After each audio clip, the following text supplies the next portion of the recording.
देखिए, आज हम बात करने जा रहे हैं बिहार के फायर ब्रांड नेता पप्पू यादव की। और पप्पू यादव की चर्चा आज हम इसलिए कर रहे हैं क्योंकि पप्पू यादव पूर्णिया लोकसभा सीट से यह ऐलान भी कर देते हैं और बड़े बड़ी सभा को संबोधित भी कर रहे हैं। पप्पू यादव लगातार यह कह रहे हैं कि आने वाला 2024 के चुनाव में किस पार्टी में कितना दम है यह हमें देख लेना है पूर्णिया लोकसभा सीट से। आपको बता दें कि पप्पू यादव खुला मंच से यह ऐलान करते हैं कि हमें भी इंडिया गठबंधन में शामिल कर लिया जाए।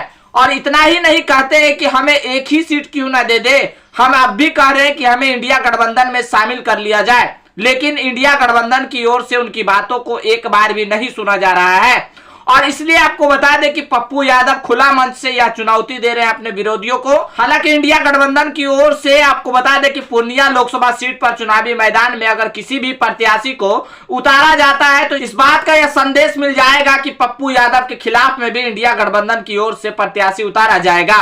और इस बात के लिए आपको बता दें कि पप्पू यादव ने पूर्णिया लोकसभा सीट से मोर्चा खोले हुए हैं और लगातार अपनी सभा को संबोधित कर रहे हैं। हम आज उसी पप्पू यादव की बात करने जा रहे हैं जो लगातार बाढ़ हो, कोरोना काल हो या किसी भी आपदा के समय पप्पू यादव हमेशा बिहार वासियों के साथ खड़े रहते हैं। और पप्पू यादव इस बात का यह ऐलान कर देते हैं कि आने वाला 2024 के चुनाव में पप्पू यादव पूर्णिया लोकसभा से चुनाव लड़ेंगे और जीत का भी दम भर रहे हैं। अब देखना यह है कि पप्पू यादव के सामने कौन खड़ा होता है। आखिर ऐसा क्या हो गया कि पप्पू यादव को इंडिया गठबंधन में शामिल अब तक के नहीं किया गया।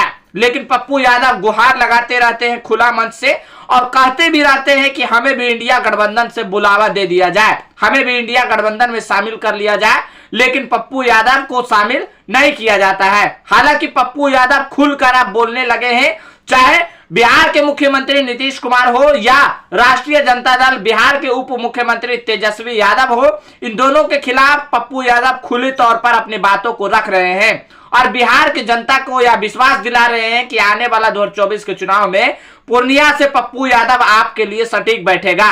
अब देखिए वहां की जनता क्या कुछ समझती है। और देखिए आने वाला लोकसभा के चुनाव में पप्पू यादव को इंडिया गठबंधन में शामिल किया जाता है या नहीं किया जाता है, और या पप्पू यादव थर्ड फ्रंट बनाकर चुनावी मैदान में आएंगे। आपको बता दें कि अब तक के इंडिया गठबंधन में शामिल ना करने वाले पार्टियों में से अगर हम आपको बता दें तो देखिए मुकेश सहनी की पार्टी भी इंडिया गठबंधन में शामिल नहीं हुआ है। और उसके साथ ही साथ पप्पू यादव की पार्टी और बसपा की बात कर ले तो बसपा भी इंडिया गठबंधन में शामिल नहीं हुई है। बिहार के अंदर आपको बता दें कि देखिए असदुद्दीन ओवैसी की पार्टी की भी अच्छी खासी पकड़ है और बिहार में असदुद्दीन ओवैसी की पार्टी का भी दबदबा कहा जाता है।